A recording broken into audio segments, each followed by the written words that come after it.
It was an ordinary morning, but in a matter of moments, the home of a young family would turn into the stage of one of the most shocking crimes of the decade. The place that should have been a safe haven, where peace and security were taken for granted, suddenly became the backdrop of devastating violence. Nothing could prepare the community for what they were about to discover. How can someone surrounded by faith, hope, and love still fall victim to such brutality?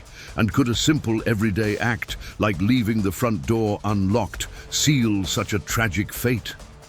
The answer to both questions was harsh. Yes, that misplaced trust opened the door for the enemy to come in, and the crime that once seemed unlikely became an irreversible reality. This case involves Amanda Blackburn, a 28-year-old woman who shared with her husband Davy a life purpose, bringing God's word to a community in Indianapolis. He was a pastor. She was devoted to her family, her church, and her friends. United by Christian ideals, they had left South Carolina to plant a new congregation, the Resonant Church, in 2011. Young, passionate, and determined, they quickly earned respect, proving that age was no barrier to inspiring others. The couple's story began in 2006, when they met at Pensacola Christian College in Florida. Amanda, the daughter of a pastor and raised in a religious home, had always been known for her kindness and dedication. Davy, charismatic and full of energy, could light up any room. Their romance blossomed, and in 2008 they sealed their union in marriage. 3 years later, already settled in Indianapolis, they launched the ministry that would become the center of their lives. Happiness seemed complete. In 2014, their first child, Weston, was born.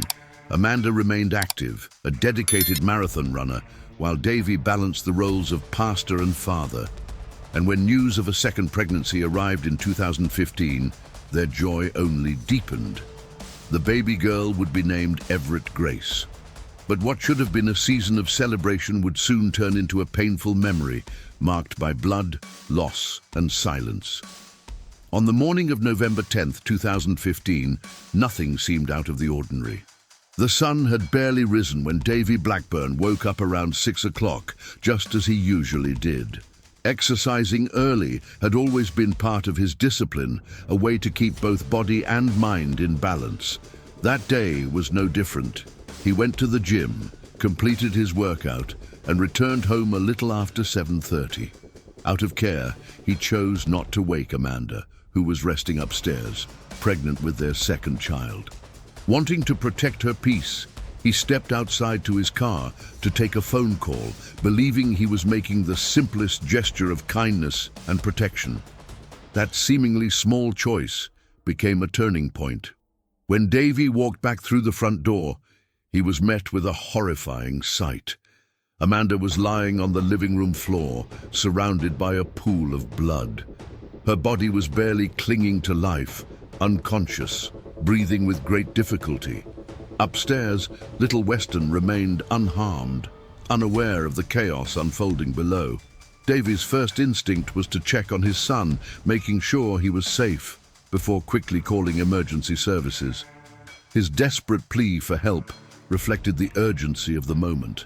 His wife, pregnant with their second child, had been gravely wounded. When paramedics arrived, the scene left no room for doubt. Amanda had been shot, once in the arm, another in the back, and a third, fatal wound to the head. Against all odds, she was still alive, though in critical condition. Davy, his hands covered in blood, waited at the entrance of the home, struggling to remain calm amid the despair. The rapid response allowed Amanda to be rushed to the hospital in a desperate attempt to save both her and the baby. Every second was decisive. Yet despite the relentless efforts of the medical team, the outcome was inevitable. By the following morning, both mother and daughter had passed away. The news of Amanda's death sent shockwaves through the Indianapolis community. Friends, neighbors, and church members could not comprehend how something so brutal could strike a family so admired. Three questions began to echo everywhere. How had the attack unfolded? Who could commit such cruelty? And most haunting of all, why Amanda? These questions quickly spread inside and outside the congregation, casting a heavy cloud of uncertainty. Investigators quickly realized there was no simple explanation. Amanda and Davy had no known conflicts, no significant deaths, and no involvement in personal disputes. Their life was quiet, revolving around faith, family, and their mission of bringing hope to others. Yet the absence of clear enemies did nothing to reduce the weight of the crime. If anything, it deepened the mystery. The first working theory pointed to a burglary gone wrong, but strange details at the scene suggested it might have been staged. As the investigation progressed, part of the public's attention shifted toward Davy. His demeanor during interviews, and the fact that he waited several minutes before calling emergency services, fueled online speculation. Critics hinted at his possible involvement, though no concrete evidence ever supported that claim. The pressure mounted, and the line between genuine grief and public suspicion grew increasingly blurred. Still, close friends and family defended him without hesitation, insisting on his integrity and unwavering devotion. When investigators combed through every corner of the Blackburn home, they found a scene that clashed starkly with the family's usual order. Blood was scattered across the floor, and even brain matter was discovered over a meter away from Amanda's body. She lay face down, partially unclothed, with undergarments nearby. Close to her, bank cards and mail were strewn about, though some items were missing. On the kitchen counter, detectives found objects that did not belong to the family: Swisher cigarillos, a pair of headphones, and even a roll of duct tape. None of these items were part of Amanda and Davy's daily life. Although Amanda's phone remained untouched upstairs, other details intrigued investigators even further. The family dog, Mel, had been locked away in a safe area, unharmed, suggesting someone deliberately avoided hurting the animal. Another critical lead came from Amanda's phone records. At 7:53 that morning, she had received a missed call from Chase Bank regarding suspicious activity in her account. This indicated that even while she was fighting for her life, her financial identity was already being used by the perpetrators. For investigators, the evidence pointed not only to a violent home invasion, but also to an attempted theft that might help track the criminals. Initially, the leading theory was a burglary that ended in tragedy. The front door had been left unlocked, the house was ransacked, and items like a credit card and a laptop were missing. Yet the number of valuable possessions left untouched raised suspicion. Was this simply a poorly executed robbery, or had someone staged the scene? The uncertainty gave rise to multiple interpretations, and the case quickly grew into an enigma that captured the attention of both the local press and the broader community. Meanwhile, the public continued to question Davy's role. Why had it taken him 12 minutes to call emergency services? How could his composed demeanor on television interviews be explained? And wasn't it strange that he so quickly turned to social media to ask for support? These details fed into suspicions within a community already wary of scandals involving religious leaders. However, official investigators found no evidence tying him to the murder. Close friends, family, and church members continued to stand by his side, affirming that his pain was genuine. Even so, external pressure kept the weight of doubt alive for months, making the pursuit of truth all the more difficult. After Amanda's death, Davy sought to transform his grief into action. Driven by the need for answers, he turned to every available outlet, giving interviews to local newspapers, appearing on television programs, and posting constant updates on social media. His goal was clear: keep Amanda's case alive in the public eye and encourage anyone with information to come forward. But this visibility came with unexpected consequences. The more he appeared, the more people online dissected his behavior. Viewers scrutinized interviews, analyzing gestures, pauses, and tone. Some pointed to his calm, composed manner in front of cameras, while others highlighted the 12-minute delay before calling 911. Social media, which should have served as an ally in the fight for justice, became a parallel court. Despite the mounting criticism, Davy's close friends insisted his demeanor was simply a reflection of his faith and pastoral role. While public pressure grew louder, detectives stayed focused on physical evidence and the trail left behind by the intruders. Investigators, meanwhile, held a firm belief. Amanda had fallen victim to a home invasion, consistent with the disturbing pattern already observed in the neighborhood. In the weeks leading up to the crime, several nearby houses had been broken into. On the very morning of Amanda's attack, 2 other homes in the area were also burglarized. These incidents strengthened the theory that her murder was not an isolated event, but part of a string of crimes carried out by a group of criminals targeting residential neighborhoods in Indianapolis. Police also recalled an incident that had taken place just a week earlier. A woman, caught by surprise while showering, was threatened at gunpoint by an intruder who forced her out of the bathroom. The man stole valuables and fled, leaving the victim in shock. The similarities were striking. Early morning break-ins, the search for expensive items, and complete disregard for the safety of the residents inside. But in the Blackburn's case, almost nothing had been taken, suggesting that the criminals might have been interrupted. This detail made Amanda's tragedy stand out among the other burglaries. In the days that followed, neighbors began cooperating actively. Many reviewed their home security camera footage and shared testimonies with police. One woman reported hearing 2 gunshots around 6:30 a.m., but admitted she never imagined the severity of what was happening. Others recalled seeing a hooded figure dressed in black, talking on the phone before getting into a silver Chrysler Sebring. The security footage confirmed these accounts, showing a masked man walking the streets just minutes before abandoning the vehicle near the scene. The discovery of that car became a turning point. The vehicle had been stolen earlier that morning at around 5:23 a.m. during another break-in. The victim found her back door wide open and noticed several missing items: a cell phone, laptop, purse, keys, and the car itself. Camera footage revealed that 3 men were involved. The timeline showed that after stealing the car, the group drove straight to the Blackburn residence. This connection solidified the police theory. Amanda's murder was the work of an organized crew of burglars. What shocked investigators most was the coldness of the group. Shortly after leaving Amanda to die, the 3 suspects continued committing burglaries as if nothing had happened. Barely an hour later, they invaded another home while the residents were away. This time, they stole a wide range of items: 4 televisions, a MacBook Pro, a designer necklace, bedding, clothing, and even a bag of oranges. They also grabbed several bottles of wine, showing there was no clear target other than whatever opportunity presented itself. Their casualness reinforced the notion that Amanda's fate had not been an accident, but the direct result of one member's brutal choice. That carelessness would become their downfall.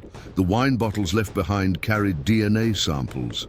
The stolen car, abandoned the very next day, just minutes from the Blackburn's home, revealed even more. A men's sweatshirt, a bag of oranges, a pink shirt used to conceal a face, and an ATM receipt showing a failed attempt to withdraw $500 with Amanda's card. Investigators traced the receipt to a nearby gas station, confirming the group's movements along the same route under investigation. Each piece of evidence pulled detectives closer to the suspects' identities. The pink shirt became the cornerstone of the case. Though it had been used as a makeshift mask, it was left behind in the car. On its fabric, forensic experts found genetic material that pointed directly to a name: Jalen E. Watson, only 21 years old.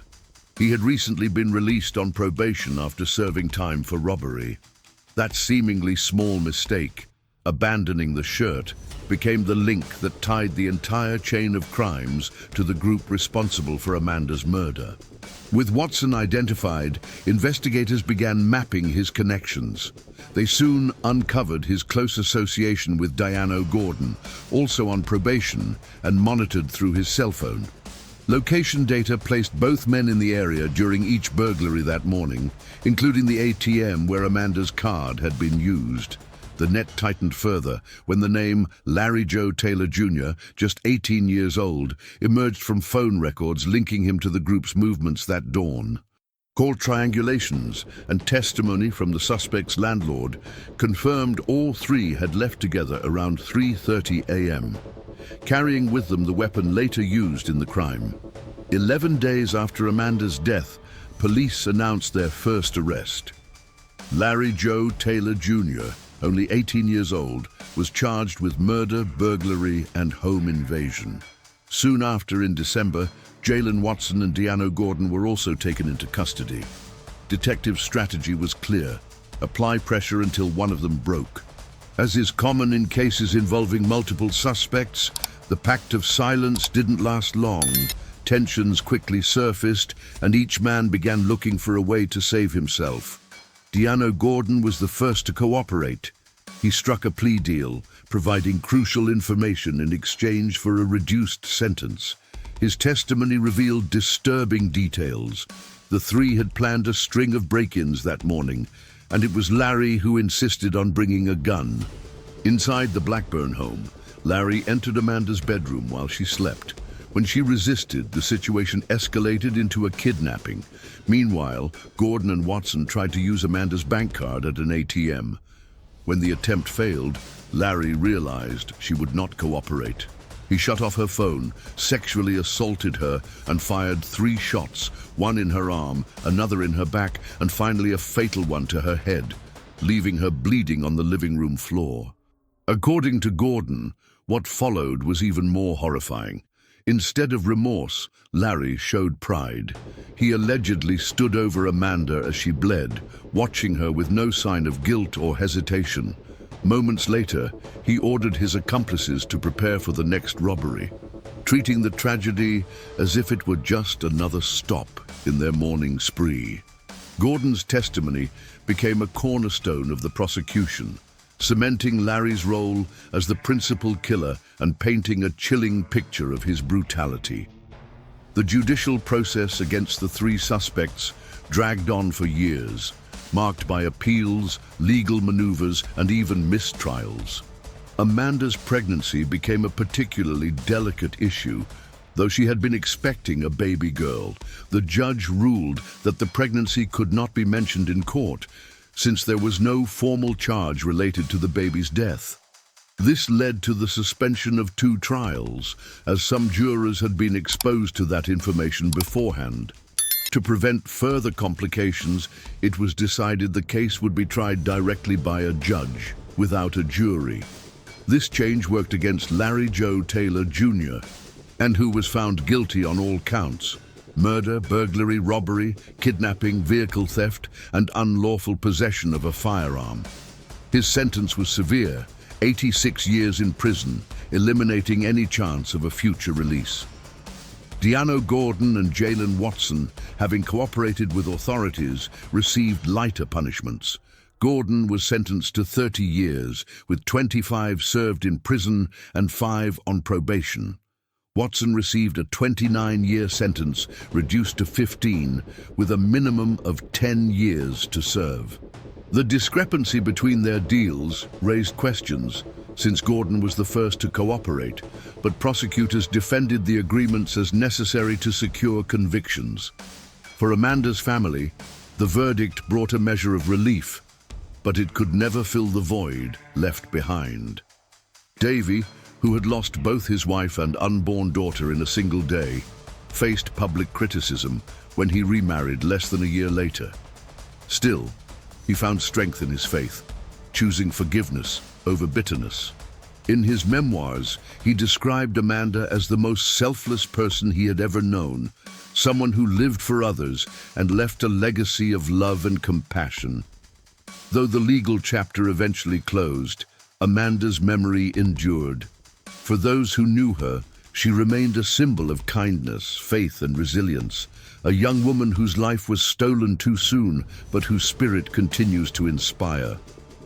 Enjoyed this case? Don't forget to subscribe to the channel for more true crime stories like this. Drop a comment and let us know where you're watching from. We love seeing how far our stories travel. Hit the like button to support our work and share this video with fellow true crime fans.